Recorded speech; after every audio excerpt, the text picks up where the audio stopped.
Party वो एक पासे है के बारे में अभी चर्चा नहीं की है, लेकिन जिस किस्म की गारंटी है, मेरा विश्वास है कि इंडिया गठबंधन के किसी भी सदस्य को इसके बारे में परेशानी नहीं होगी। लेकिन ये केजरीवाल की गारंटी है, तो मैं इसकी गारंटी लेता हूं कि मैं अब इंडिया गठबंधन की सरकार बनने के बाद इन सब गारंटियों को मैं अपने सभी साथियों से पूरी करवाऊंगा। ये जो गारंटी हैं 10, ये एक तरह से नए भारत का विजन है। इनमें कई ऐसे काम हैं जो पिछले 75 साल में हो जाने चाहिए थे, जो भी कारण रहे नहीं हो पाए। इनमें कई ऐसे काम हैं जिनके बिना कोई भी राष्ट्र शक्तिशाली नहीं बन सकता। मूलभूत काम है, किसी भी राष्ट्र की फाउंडेशन का काम है, नींव रखने का काम है। उसके बिना राष्ट्र आगे नहीं बढ़ सकता। उन कामों को युद्ध स्तर के ऊपर अगले 5 साल के अंदर पूरा किया जाएगा। इसमें वो गारंटियां हैं जो इस देश के लोगों को महंगाई और रोजगार से छुटकारा दिलाएंगे, उन लोगों को रिलीफ दिलवाएंगे। आजकल देश में मोदी की गारंटी की भी चर्चा चल रही है। मोदी जी की पुरानी गारंटियों के बारे में मैं थोड़ा सा नजर डालना चाहूंगा। जनता तय कर लेगी कि मोदी की गारंटी करना है कि केजरीवाल की गारंटी पे विश्वास करना है। मोदी जी ने गारंटी दी थी 15 लाख रुपए हर एक के अकाउंट में जमा कराएंगे, वो उन्होंने नहीं कराए। मोदी जी ने गारंटी दी थी हर साल 2 करोड़ रोजगार तैयार किए जाएंगे, वो उन्होंने नहीं किए। मोदी जी ने गारंटी दी थी स्वामीनाथन रिपोर्ट लागू करके उसके हिसाब से किसानों को फसलों के दाम दिए जाएंगे, उन्होंने प्रधानमंत्री बनने के बाद इसको खारिज कर दिया कि मैं नहीं करूंगा। मोदी जी ने गारंटी दी थी कि 2022 तक किसानों की इनकम डबल हो जाएगी, वो नहीं की उन्होंने। मोदी जी ने गारंटी दी थी कि 2022 तक इस देश के हर घर के अंदर 24 घंटे बिजली का इंतजाम किया जाएगा। आज भी देश के कोने कोने तो छोड़िए, देश के कई शहरों के अंदर बिजली के लाले पड़े हुए हैं, बिजली के बड़े बड़े लंबे लंबे पावर कट लगते हैं। मोदी जी ने गारंटी दी थी कि 15 अगस्त 2022 तक साबरमती और बॉम्बे के बीच में बुलेट ट्रेन चालू की जाएगी। अभी तक बुलेट ट्रेन का दूर दूर तक कोई नामो निशान नहीं है। मोदी जी ने गारंटी दी थी 100 स्मार्ट सिटीज बनाई जाएंगी। अब तो शायद ये प्रोजेक्ट ही खत्म हो गया, कोई स्मार्ट सिटीज। इस तरह की ढेरों गारंटी दी थी जो कि कोई गारंटी पूरी नहीं हुई। इसके पहले जब जब चुनाव आए, केजरीवाल ने गारंटी दी थी दिल्ली में और पंजाब में बिजली मुफ्त करेंगे, हमने बिजली मुफ्त कर दी। हमने गारंटी दी थी बिजली 24 घंटे करेंगे, हमने बिजली 24 घंटे कर दी। हमने गारंटी दी थी शानदार स्कूल बनाएंगे, हमने बच्चों की शिक्षा के लिए शानदार स्कूल बनाए। हमने गारंटी दी थी मोहल्ला क्लिनिक बनाएंगे, हमने जितनी गारंटी दी थी सारी गारंटी पूरी की। तो एक तरफ है मोदी की गारंटी, एक तरफ है केजरीवाल की गारंटी। मोदी की गारंटी का हम देख चुके हैं कि मोदी की गारंटी यकीन करने का लायक नहीं है।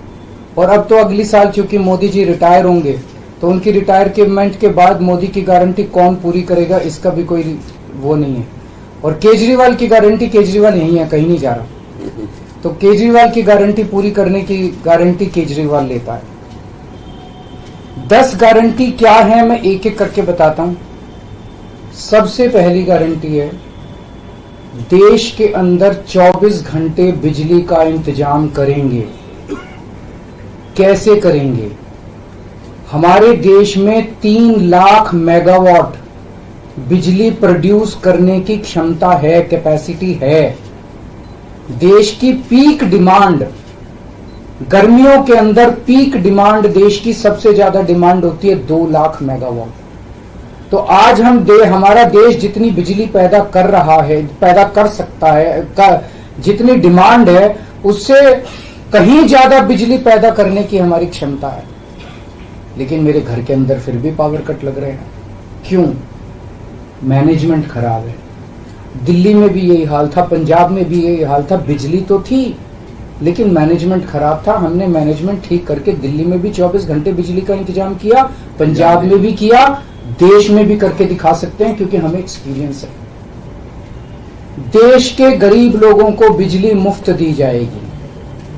दिल्ली में करके दिखाई, पंजाब में करके दिखाई, पूरे देश के अंदर फ्री कर सकते हैं। 1.25 लाख करोड़ रुपए का खर्चा आएगा। एक ही कैलकुलेशन करके लाया हूं मैं हवा में गारंटी नहीं देता। केजरीवाल की गारंटी एक ब्रांड है मार्केट के अंदर।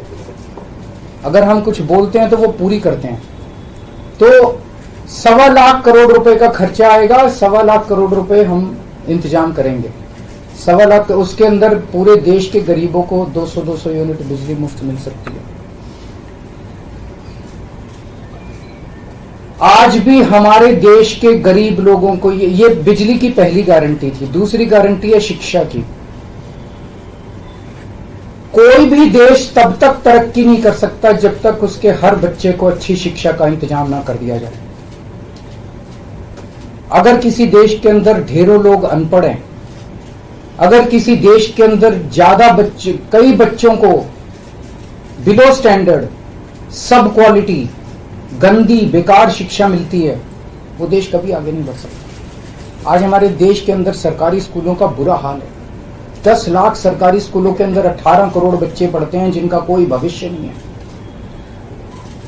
दिल्ली के अंदर हमने करके दिखाया, पंजाब के अंदर करके दिखाया। देश के सारे सरकारी स्कूलों को शानदार बनाएंगे, अच्छे बनाएंगे, प्राइवेट स्कूलों से भी बेहतर बनाएंगे। और इस देश के अंदर पैदा होने वाले हर बच्चे के लिए, चाहे वो अमीर का बच्चा हो चाहे गरीब का बच्चा हो, अच्छी, शानदार और फ्री शिक्षा का इंतजाम किया जाएगा। अगर आप अमीर हैं, अपने बच्चे को प्राइवेट में भेजना चाहते हैं, भेजिए। लेकिन आप अगर सरकारी स्कूल में अपने बच्चे को भेजते हैं तो प्राइवेट स्कूल से किसी 1% भी कम नहीं होगी उस शिक्षा की क्वालिटी। ऐसी शिक्षा का इंतजाम गांव-गांव के कोने-कोने, देश के कोने-कोने में अच्छी शिक्षा का इंतजाम करेंगे। दिल्ली में किया, पंजाब में किया, हमें करना आता है, हमारी नीयत है। ये काम आजादी के वक्त हो जाना चाहिए था लेकिन नहीं हुआ। देर आए दुरुस्त आए, आजादी के 75 साल बाद भी हो गया तो बहुत अच्छी बात है। इस काम को करने के लिए 5 लाख करोड़ रुपए लगेंगे। 2.5 लाख करोड़ रुपए केंद्र सरकार देगी, 2.5 लाख करोड़ रुपए राज्य सरकार देगी। हर साल 5 साल में हर साल 50,000 करोड़ रुपए का खर्चा आएगा केंद्र सरकार को। 50,000 करोड़ तो कुछ भी नहीं है। अगर 50,000 करोड़ रुपए सालाना खर्चे में मेरे देश के बच्चा अगर 18 करोड़ बच्चों को अच्छी शिक्षा मिल जाए, इससे अच्छा और क्या हो सकता है। तीसरा, स्वास्थ्य। अगर मेरे देश की जनता स्वस्थ होगी, बीमारी नहीं होगी, तो देश तरक्की करेगा। पढ़ी लिखी जनता होगी, स्वस्थ जनता होगी, तो ये 140 करोड़ लोग ही तो इस देश को आगे ले जाएंगे। कोई एक प्रधानमंत्री थोड़ी देश को आगे ले जाता है, जनता आगे ले जाती है। तो सब लोगों को अच्छे इलाज का इंतजाम करेंगे। आज अगर किसी को के घर में कोई बीमार हो जाए, बड़ी बीमारी हो जाए, सरकारी अस्पतालों का बुरा हाल है पूरे देश के अंदर और प्राइवेट वालों ने लूट मचा रखी है। पूरे देश में कोने कोने में, हर गांव में, हर मोहल्ले में मोहल्ला क्लिनिक खोला जाएगा। शानदार डिस्ट्रिक्ट हॉस्पिटल जितने, उनको मल्टी स्पेशलिटी बना के उनको शानदार प्राइवेट हॉस्पिटल्स की तर्ज पे बनाया जाएगा। और इस देश में पैदा होने वाले हर व्यक्ति का पूरा इलाज मुफ्त होगा, इंश्योरेंस के आधार पे नहीं होगा। ये बहुत बड़ा स्कैम है। जितनी सरकारी, राज्य सरकारें, केंद्र सरकार इंश्योरेंस आधारित जो स्कीम बनाती हैं, ये सब बहुत स्कैम है इंश्योरेंस कंपनीज के साथ। हम इंफ्रास्ट्रक्चर क्रिएट करेंगे, कोने कोने के अंदर, गांव गांव के अंदर इंफ्रास्ट्रक्चर क्रिएट करेंगे, हेल्थ इंफ्रास्ट्रक्चर क्रिएट करेंगे, अस्पताल बनाएंगे, मोहल्ला क्लिनिक बनाएंगे, ताकि लोग वहां जाके अपना इलाज करा सकें। और सबका इलाज मुफ्त होगा, चाहे अमीर हो चाहे गरीब हो। इसके लिए भी 5 लाख करोड़ रुपए का खर्चा आएगा। 2.5 लाख करोड़ राज्य सरकार देगी, 2.5 लाख करोड़ केंद्र सरकार देगी। 5 साल के अंदर 5 लाख करोड़ रुपए, हर साल 50-50 हजार करोड़ का खर्चा आएगा। राष्ट्र सर्वोपरि, हमारी चौथी गारंटी। चीन ने हमारे देश की जमीन पे कब्जा कर लिया। हमारी केंद्र सरकार से जब भी पूछा जाए वो कहते हैं कोई नहीं आया, कुछ नहीं हुआ। सब जानते हैं, पूरी दुनिया जानती है, सैटेलाइट का जमाना है, सबके पास तस्वीरें हैं कि किस तरह से चीन ने हमारी सरजमी के ऊपर घुस के और उसके हमारी जमीन के ऊपर कब्जा कर लिया। जुठलाने से समस्या का समाधान नहीं होगा, लोगों से छुपाने से समस्या का समाधान नहीं होगा। हमारे देश की सेना के अंदर बहुत ताकत है। हमारे देश की सेना को एक बार इजाजत तो दीजिए, उसको स्वतंत्रता तो दीजिए काम करने की। वो देखिए आपको जीत के लाती है। तो हमारे देश की जितनी जमीन पे चाइना ने कब्जा किया हुआ है, उस जमीन को चाइना के कब्जे से छुड़वाएंगे। इसके लिए एक तरफ डिप्लोमेटिक लेवल पे एफर्ट्स किए जाएंगे और सेना को पूरी स्वतंत्रता दी जाएगी कि वो इसके बारे में जो कदम उठाना चाहे कदम उठा सकती है। सेना को आज जो रोका जा रहा है वो रोका नहीं जाएगा। आज हमारी ये अग्निवीर योजना जो है कि हमारे युवाओं को फौज में भर्ती करके 4 साल के बाद निकाल दिया जाता है। लोगों की एक ओनरशिप नहीं बनती। 4 साल के बाद अगर आप निकाल देंगे तो एक तरह से हम सेना को सबसे कटिंग एज लेवल के ऊपर हम कमजोर कर रहे हैं। ये अग्निवीर योजना सेना के लिए भी बहुत हानिकारक है और जो बच्चे युवा हमारे अग्निवीर बन के जा रहे हैं वो लोग भी बहुत त्रस्त हैं। अग्निवीर योजना को बंद किया जाएगा। जितने बच्चों को अभी तक अग्निवीर में शामिल किया जाए उनको पक्का डिक्लेयर किया जाएगा। उनको पक्का राष्ट्रीय सम्मान भी नहीं मिलता संस्कार के समय, तो उनको पक्का किया जाएगा, उनको पक्का डिक्लेयर किया जाएगा। और सेना के अंदर ये ठेकेदारी के ऊपर एक तरह से कच्चे में अग्निवीर तो कच्ची नौकरी हुई ना, कच्ची नौकरी ये बंद की जाएगी और वापस पक्के के अंदर बच्चों को लिया जाएगा। और सेना को ये अग्निवीर योजना लाए थे क्योंकि केंद्र सरकार का मानना था कि सेना के ऊपर उनकी तनख्वाह और उनकी पेंशन के ऊपर पैसा ज्यादा खर्च हो रहा है। सेना के ऊपर, उस देश की सुरक्षा के ऊपर जितना पैसा खर्च करने की जरूरत है उतना पैसा खर्च किया जाएगा। देश की सुरक्षा के साथ खिलवाड़ नहीं किया जा सकता। छठी गारंटी किसानों के लिए। किसानों को आप इज्जत की जिंदगी दे सकते हैं अगर आप उनको उनकी फसलों के पूरे दाम दे दें। किसान कोई भीख नहीं मांग रहा, किसान अपना हक मांग रहा है। किसान अपनी बारिश में, धूप में मेहनत करके और अपनी फसल उगाता है और उसके बाद जब उसको फसलों के पूरे दाम नहीं मिलते तब वो अपने ऋण नहीं चुका पाता, आत्महत्या करने के लिए मजबूर होता। अगर आप उसकी फसलों के दाम सुनिश्चित कर दें तो किसान को आपसे कोई फेवर नहीं चाहिए। स्वामीनाथन रिपोर्ट के आधार के ऊपर किसानों को उनकी फसलों के सभी फसलों के पूरे दाम एमएसपी के आधार पर पूरे दाम दिलवाए जाएंगे। 7वीं गारंटी, दिल्ली को पूर्ण राज्य का दर्जा दिलवाया जाएगा जो दिल्ली वासियों को कई दशकों से दिल्ली के लोगों का हक है। बेरोजगारी, आज पूरे देश का युवा बेरोजगारी से त्रस्त है। इसके लिए हमने बहुत डिटेल्ड प्लानिंग की है। हमारे मंत्रियों ने, हमारी टीम ने बैठ के, सब लोगों ने बैठ के कि 1 साल के अंदर 2 करोड़ रोजगार का इंतजाम किया जाएगा ताकि हमारे युवकों को बेरोजगारी से निकाला जा सके। ये प्रोडक्टिव और इफेक्टिव एम्प्लॉयमेंट होगी। भ्रष्टाचार, बीजेपी की वॉशिंग मशीन को चौराहे के ऊपर खड़ा करके तोड़ा जाएगा। बीजेपी की वॉशिंग मशीन इस देश का भ्रष्टाचार का सबसे बड़ा कारण है। सबसे बड़ा सोर्स जो है वो बीजेपी की वॉशिंग मशीन है। ईमानदार लोगों को जेल भेजने और बेईमानों को संरक्षण देने की आज जो मौजूदा व्यवस्था है, इस व्यवस्था को समाप्त किया जाएगा।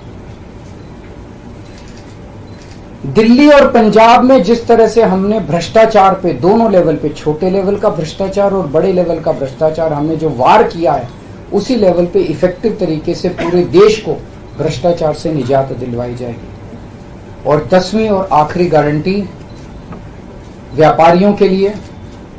अगर किसी देश के अंदर व्यापारी और उद्योगपति खुल के व्यापार नहीं कर सकते, अपने व्यापार को नहीं बढ़ा सकते, तो वो देश कभी तरक्की नहीं कर सकता।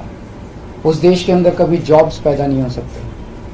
और ये डेटा बताता है कि पिछले 8-10 साल के अंदर इस देश के 12 लाख हाई नेटवर्थ इंडिविजुअल्स, बड़े बड़े अमीर लोग इस देश के अंदर व्यापार और उद्योग बंद करके विदेशों में चले गए हैं, क्योंकि इस देश के अंदर आतंक मचा रखा है सरकार, केंद्र सरकार ने, उन लोगों को डराने का, धमकाने का। जीएसटी को पीएमएलए से बाहर किया जाएगा, जीएसटी का सरलीकरण किया जाएगा, सारी प्रशासनिक और लीगल व्यवस्थाओं को सरलीकरण किया जाएगा और एक ऐसी व्यवस्था की जाएगी कि अगर इस देश के अंदर कोई सही तरीके से व्यापार करना चाहे तो वह व्यापार कर भी सकता है, उद्योग खोल भी सकता है, ज्यादा परमिशंस की जरूरत नहीं होगी और बड़े स्तर के ऊपर हम व्यापार को और उद्योग को, हमारा टारगेट चाइना को पीछे छोड़ना है, जो आज इस दुनिया के अंदर इसमें व्यापार में और उद्योग में और प्रोडक्शन में बहुत आगे है।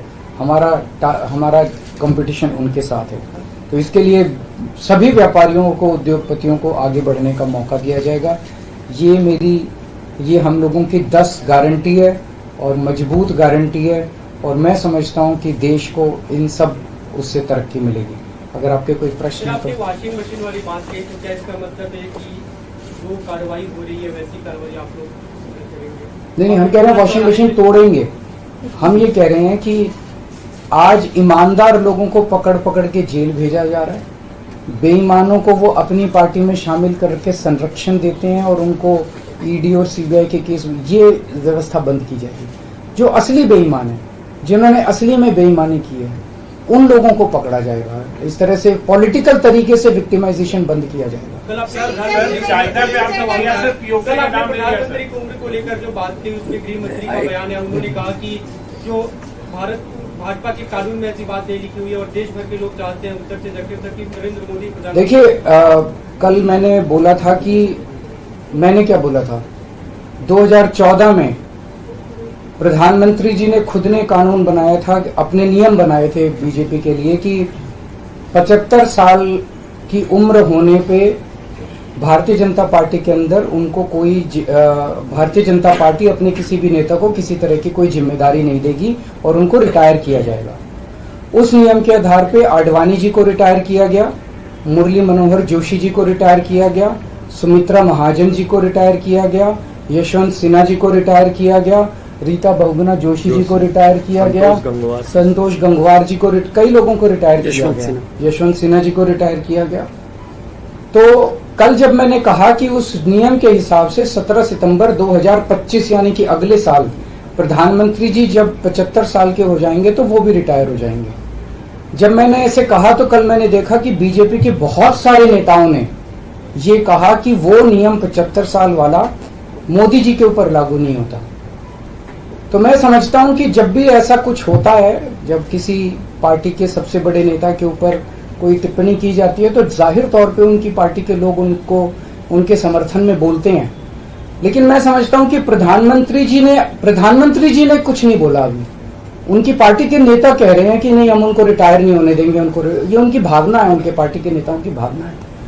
प्रधानमंत्री जी ने जो नियम बनाया जिसके तहत आडवाणी जी को रिटायर किया गया, मैं समझता हूं कि प्रधानमंत्री जी किसी भी हालत में उस नियम को अपने ऊपर लागू होने से नहीं रोकेंगे। वो ऐसा नहीं कहेंगे कि उस जिस नियम में आडवाणी जी रिटायर हुए मैं उस नियम पे अपने ऊपर नहीं, या तो प्रधानमंत्री जी कह दें कि वो नियम अब मेरे ऊपर लागू नहीं होगा, आडवाणी जी के लिए बनाया था वो, या तो वो कह दें। लेकिन मैं नहीं समझता कि प्रधानमंत्री जी ऐसा कहेंगे। तो जाहिर तौर पे बाकी